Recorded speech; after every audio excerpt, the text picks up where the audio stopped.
Alors un certain niveau de connaissance qui peut troubler.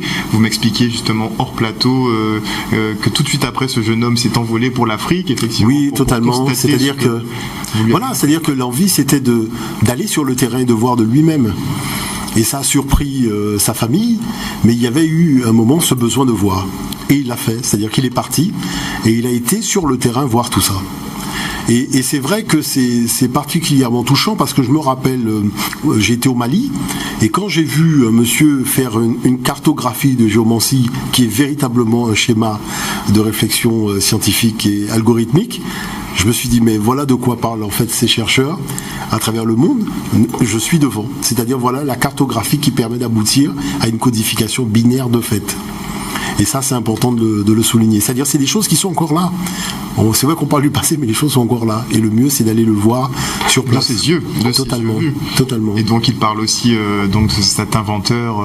Oui, de Mark Dean, parce que c'est quand même extraordinaire de voir que les gens sont dans une profession, mais ils savent pas que c'est un noir qui a fondé les éléments de ce secteur d'activité. C'est-à-dire, c'est des choses. Mais on pourrait citer beaucoup d'exemples. Vous voyez, parce que demande aux Guadeloupéens s'ils savent déjà l'implication de Raoul Georges Nicolo, par exemple, dans la télévision. Oui, totalement, dans la télévision. C'est-à-dire qu'il y a des matériaux que nous utilisons, mais on n'a pas encore fait le lien entre le savoir scientifique africain et ce matériel de haute technologie. Or, on ne peut pas faire de la technologie sans recourir à la réflexion scientifique africaine. Et donc c'est là où il y a une espèce de hiatus, il y a une espèce de choses, des choses qui sont présentées comme occidentales. Vous savez, les mathématiques occidentales, ça n'existe pas. Les Européens eux-mêmes le reconnaissent, puisque lorsque les Arabes arrivent avec les Noirs au 8e siècle, c'est les chiffres romains. Comment vous faites une équation avec des chiffres romains Donc vous voyez qu'il y a eu un apport. Maintenant, cet apport-là a été combattu. Il ne faut pas croire que les gens ont vu arriver des nouveaux chiffres mathématiques et puis ils ont dit tiens, génial, on va... Non, ça a pris des siècles. Bon, après les Arabes qui sont arrivés avec les chiffres mathématiques, ça n'existe pas de chiffres mathématiques arabes. Moi-même, dans un restaurant au Caire, j'ai amené des données mathématiques en hiératique égyptien que les gens voulaient lire. Je dis non, ça c'est du hiératique, c'est pas de l'arabe. Parce que quand vous voyez les chiffres, vraiment vous voyez la source des chiffres arabes. Ce sont les mêmes symboles pour faire les chiffres 1, 2, 3, 4, 5, 6, 7. Mais je tiens quand même à rappeler que Jean-François Champollion avait déjà notifié dans le hiératique égyptien 1, 2, 3, 4, 5, 6, 7, c'est-à-dire de la forme des tracés que nous utilisons aujourd'hui pour dire ces chiffres-là. Oui, et c'est dans le document de Jean-François Champollion jusqu'à aujourd'hui. Ce sont des choses qu'il a vues. Donc c'est pour ça que c'est important de le souligner. Alors effectivement, pour réaliser des équations ou bien pour conserver un certain nombre de documents, vous parliez de livres tout à l'heure. Totalement. Dans ces livres, il faut des inscriptions et ce soir justement, on veut en savoir plus sur l'origine de l'écriture.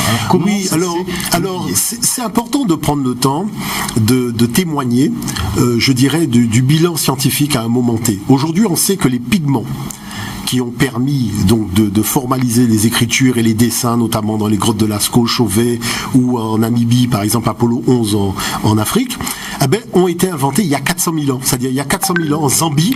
400 000 ans. 400 000 ans en Zambie, donc le long d'une rivière qu'on appelle Twin River, donc la rivière jumelle. C'est là qu'on voit 176 pigments de coloris différents. D'accord. Avec des oxydes de fer notamment. Et tout le monde est d'accord pour reconnaître que l'art a commencé dans l'histoire de l'humanité il y a 400 000 ans. Donc ça, c'est quelque chose de relativement clair. Maintenant, il y a un document que je voudrais montrer, c'est ce qu'elle va introduire cette Canadienne, donc qui est Geneviève von Pertwitken, qui va introduire une chose extraordinaire en disant, mais est-ce que vous avez remarqué que dans les grottes pariétales, c'est-à-dire aussi bien Lascaux, Chauvet, mais aussi au Mexique, aux États-Unis, en Angleterre, en Russie, en Afrique, partout, vous avez une liste d'à peu près d'une trentaine de symboles qui sont des symboles graphiques. Qui dit symbole graphique dit écriture. Et ce qu'elle va faire, c'est expliciter que dans les êtres vivants, il y en a un seul qui est parvenu à fixer ce qu'il dit sur un support, c'est l'humain. Sauf que ça a commencé il y a plus de 80 000 ans. Moi, je pense que c'est intéressant d'écouter justement cette chercheuse Geneviève von Pertwitken parce que il y a quelque chose de très important dans ce qu'elle dit et qu'elle témoigne du travail qu'elle a fait notamment avec son mari.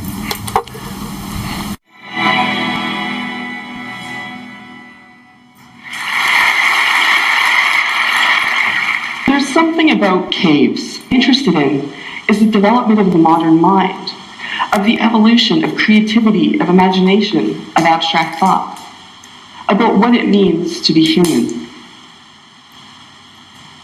While all species communicate in one way or another, only we humans have really taken it to another level. Our desire and ability to share and collaborate has been a huge part of our success story. Our modern world is based on a global network of information exchange, made possible in large part by our ability to communicate, in particular using graphic or written forms of communication. What I want to talk to you about today is the invention of graphic communication. There are three main types of communication: spoken, gestural, so things like sign language, and graphic communication. Spoken and gestural are by their very nature ephemeral. It requires close contact for a message to be sent and received, and after the moment of transmission, it's gone forever. Graphic communication, on the other hand, decouples that relationship. And with its invention, it became possible for the first time for a message to be transmitted and preserved beyond a single moment and place in time. In the course of 2 years, my faithful husband Dylan and I each spent over 300 hours underground, hiking, crawling, and wriggling around 52 sites in France, Spain, Portugal, and Sicily. And it was totally worth it. We found new, undocumented geometric signs at 75% of the sites we visited. This is a level of accuracy I knew I was going to need if I wanted to start answering those larger questions. So, let's get to those answers. Barring a handful of outliers, there are only 32 geometric signs. Only 32 signs across a 30,000-year time span and the entire continent of Europe. On a side note, there is a surprising degree of similarity in the earliest rock art found all the way from France and Spain to Indonesia and Australia. With many of the same signs appearing in such far-flung places, especially in that 30,000 to 40,000 year range, it's starting to seem increasingly likely that this invention actually traces back to a common point of origin in Africa. Donc effectivement, à chaque fois, tout nous ramène en Afrique. Toujours au point de départ en Afrique. C'est-à-dire que si on retrouve ce système de communication graphique partout à travers le monde, et qu'on connaît les dates d'arrivée des Homo sapiens africains dans toutes ces régions, maintenant, si on retrouve ça en Afrique, il y a deux possibilités. Soit l'Homo sapiens africain a quitté l'Afrique, arrive en Australie, il fait demi-tour et il revient à son point de départ en Afrique. Soit, quand il part en Afrique, il a déjà tout conçu et il va essaimer ses connaissances à travers le monde. Aujourd'hui, vous voyez bien que les chercheurs ne peuvent pas trop discuter puisqu'on a les datations qui prouvent que au départ, il maîtrisait déjà un corpus d'écriture graphique. Ce que va confirmer aussi le CNRS, parce qu'on va retrouver dans le sud de l'Afrique des œufs d'autruche avec des systèmes de communication graphique qui permettent de notifier à qui appartient l'œuf. Et là, on rentre dans quelque chose de particulier là dans l'histoire de l'écriture, c'est qu'on peut identifier un objet par rapport à son propriétaire. Donc c'est vraiment quelque chose d'étonnant, c'est quelque chose d'extraordinaire. Maintenant, les tablettes mathématiques qu'on va retrouver à Lebombo, qui date de moins 40 000 ans, et à Ishango, qui date de moins 30 000 ans, moins 30 000, moins 25 000, avec l'invention des mathématiques, c'est quand même le fait de graver une information sur un support et de pouvoir transmettre cette information pour qu'elle soit lue par quelqu'un d'autre, même à des centaines de kilomètres plus loin. Donc là, on rentre dans quelque chose qui est déjà véritablement conceptualisé aussi, et qui va permettre au niveau de l'Égypte de faire naître quelque chose de sensationnel qui est tout simplement l'Égyptien ancien, ses graphies. Mais il faut quand même spécifier quelque chose. Vous savez, l'Européen arrivé en Afrique, il a vu l'écriture, mais je dirais la définition de l'écriture ne rentrait pas dans son système de réflexion. Et c'est là où se situe le hiatus. L'écriture en Afrique, c'est quelque chose de sacré. On ne peut pas vous révéler que ce qui est là, c'est de l'écrit. Vous allez voir que des signes. Mais lorsque vous serez initié dans le corpus théologique de votre peuple, on va vous révéler maintenant le système de lecture. Donc d'autres ne verront que des signes, parce que toutes les civilisations africaines ont des textes sacrés. C'est ce qu'on appelle les écritoires. Et sur ces écritoires, tenez-vous bien, les signes que montre Geneviève Van Pinver, vous les retrouvez sur des écritoires datant du XVIe siècle, XIVe siècle, XIIIe siècle. Moi, j'ai toute une série d'écritoires qui sont des textes sacrés.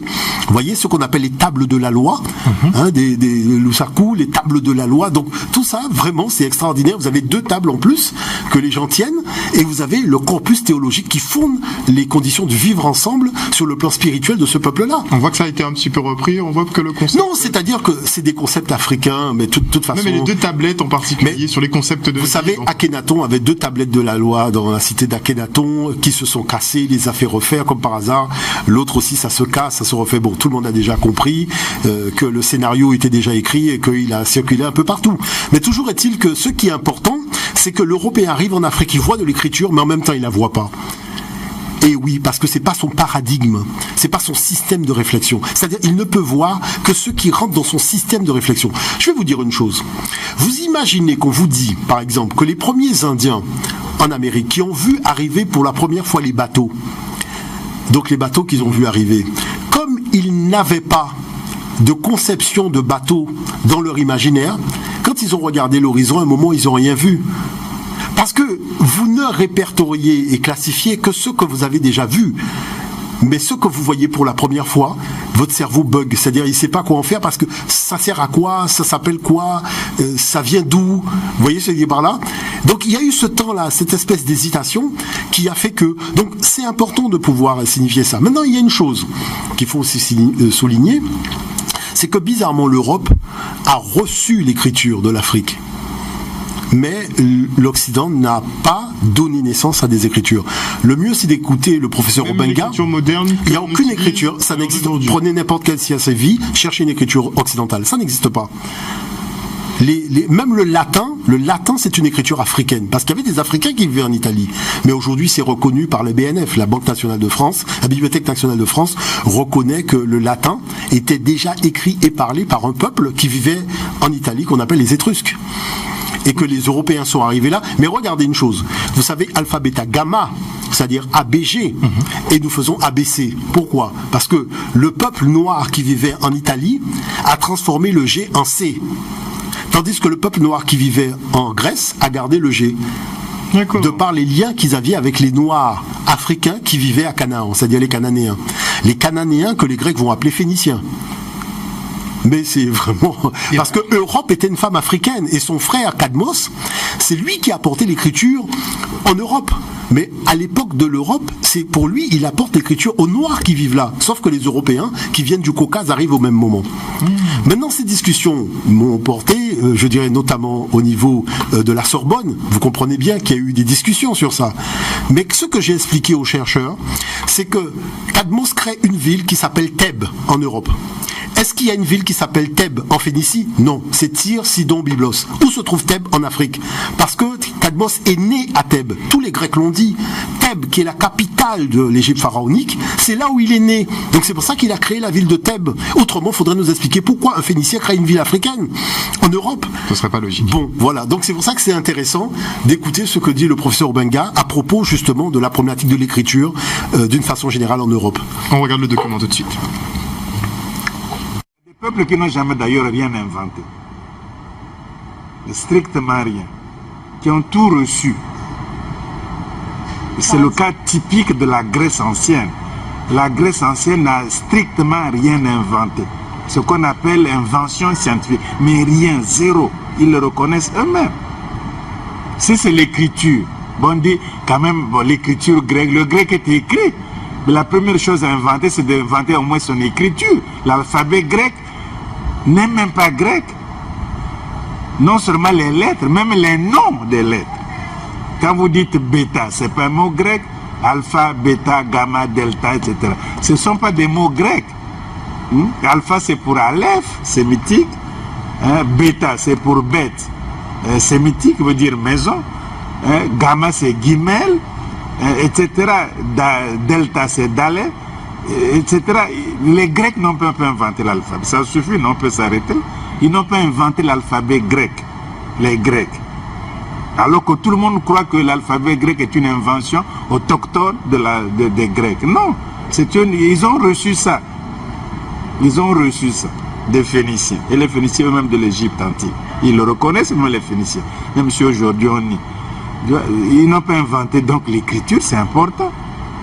ils n'ont pas inventé l'écriture, ils n'ont pas inventé même ce qu'on appelle la philosophie grecque.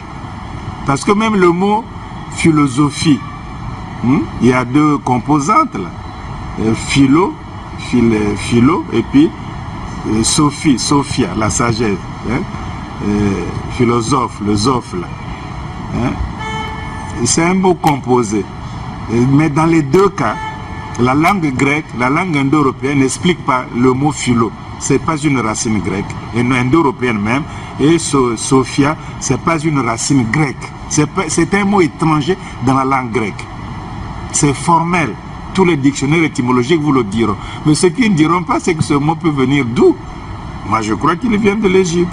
Parce qu'enseigner en Égypte, c'est dit à peu près de la même chose que c'est beau, c'est-bas, etc. Il suffit que le B devienne le feu, ce qui est très courant. Donc on a la philosophie. Enfin bref, même le mot philosophie n'est pas un mot grec, n'est pas un mot d'origine grecque. Regardez les dictionnaires d'étymologie de Chantraine, c'est clair, c'est dit comme ça. C'est pas un mot. Même la philosophie, alors que tout le monde croit que la philosophie est grecque. Ils ont philosophé, bien philosophé, mais le mot philosophie, dans ces deux parties, n'est pas un mot grec. Et oui, c'est pas un mot grec. Alors voilà. Visiblement, le grec n'aurait pas été inventé par les Grecs. Non, c'est-à-dire qu'il faut comprendre une chose. C'est-à-dire qu'au moment où les gens du Caucase, donc les Caucasiens, ceux qu'on appelle, je dirais, le locoderme d'une façon générale scientifiquement parlant, c'est-à-dire l'Africain qui est parti, qui s'est retrouvé dans des conditions climatiques et qui revient dépigmenté. Bon.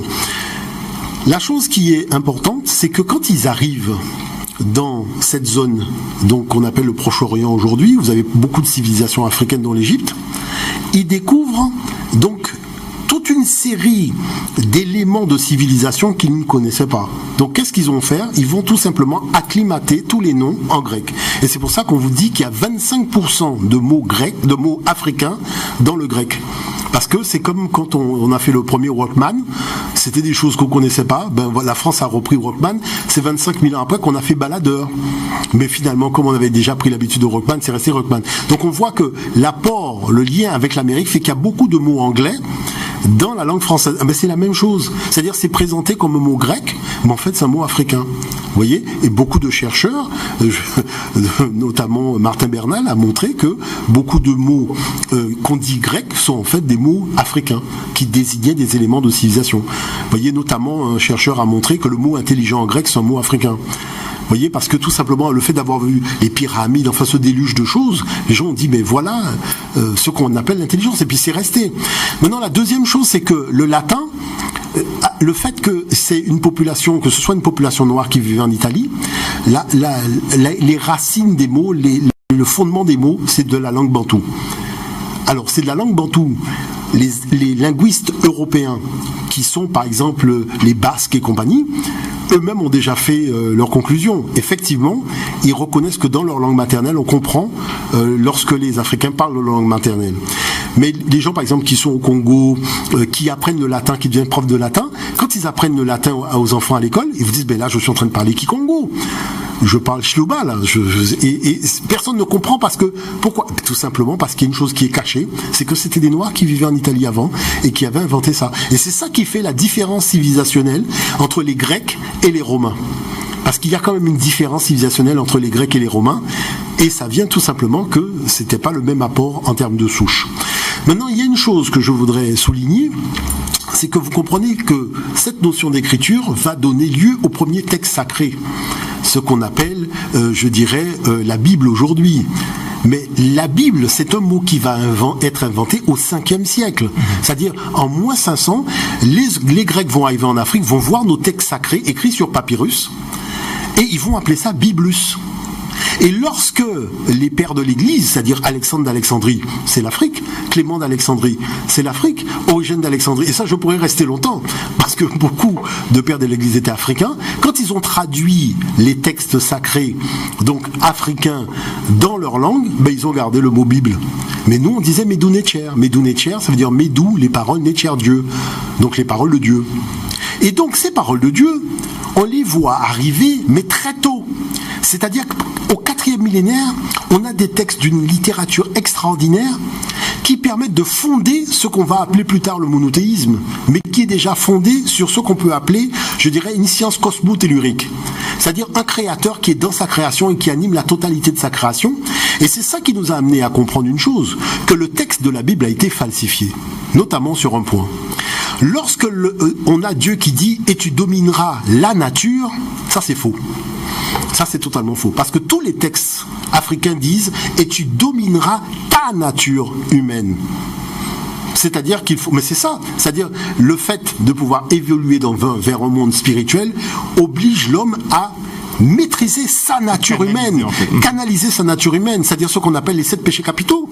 Donc il faut dominer sa nature. Donc de dominer sa nature humaine, c'est devenu dominer ta nature. Bon, il y a eu Florence aux États-Unis, va essayer de dominer Florence. Vous voyez, donc c'est là où c'est important de comprendre ça.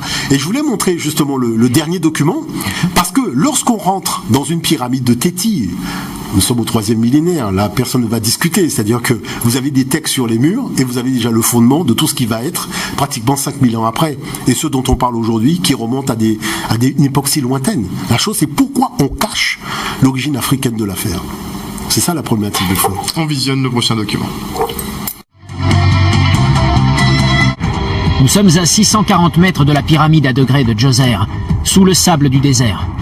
Nous progressons lentement vers la chambre funéraire du pharaon Théti. Ici, par exemple, vous avez son nom, Théti. Un pin, un roseau fleuri. Le défunt se présentait devant les dieux.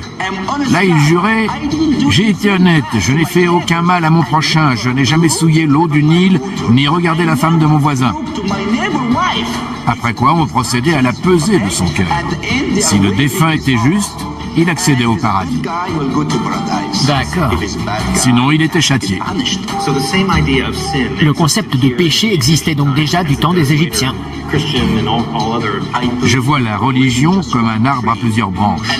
L'islam, le christianisme, le judaïsme, c'est le même arbre. Et ça, ce sont les racines. Oui, on touche aux origines. Encore une fois, démontré scientifiquement. Oui, c'est-à-dire que ce qui est important ici, c'est qu'on vous montre des textes écrits. C'est-à-dire que vous avez de l'écriture. Vous avez de l'écriture sacrée, vous avez des textes sacrés, mais lui-même a dit, vous voyez, là c'est écrit Théti. C'est-à-dire dès qu'on a le code de lecture, on lit. Et on découvre quoi ? On découvre des choses qu'on va tout simplement recycler après dans le christianisme, dans le judaïsme et compagnie, en faisant les 10 commandements alors qu'il y en avait 42. Donc tout ça pour dire quoi ? C'est-à-dire que la science ne crée pas de barrière entre les hommes. Parce que la science, je dirais, c'est une façon de montrer que tous les peuples collaborent à la modernité. Maintenant, il y a la problématique de ce qu'on appelle l'idéologie. Il y a ce qu'on appelle la géopolitique, qui va vouloir tout simplement acclimater des connaissances et les rendre quasi exclusives à tel peuple et de dire que finalement, je suis le seul à avoir fait. Mais ça oblige à cacher les éléments de fouilles archéologiques, d'avoir un discours qui est complètement falsifié, et ça oblige surtout à être dans un monologue. C'est-à-dire vous ne pouvez pas discuter avec un chercheur indien, vous ne pouvez pas discuter avec un chercheur mexicain, regardez les documentaires, les Blancs sont entre eux. C'est-à-dire on discute de l'origine de l'homme de machin, mais les gens sont entre eux. Où sont les Chinois ? Où sont les Indiens ? Où sont les Noirs ? Où sont les Pakistanais ? Où sont les Japonais ? Où sont les gens ? On discute de l'origine de l'humanité, mais où est l'humanité ?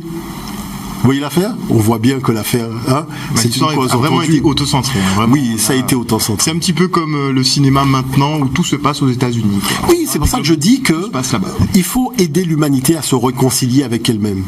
Il faut aider la recherche à sortir de l'univers de la falsification et amener les gens véritablement à témoigner de la vérité de manière à faire en sorte que les hommes qui sont à la surface de la planète puissent créer pour demain des conditions de vivre ensemble qui soient basées sur le respect de chacun.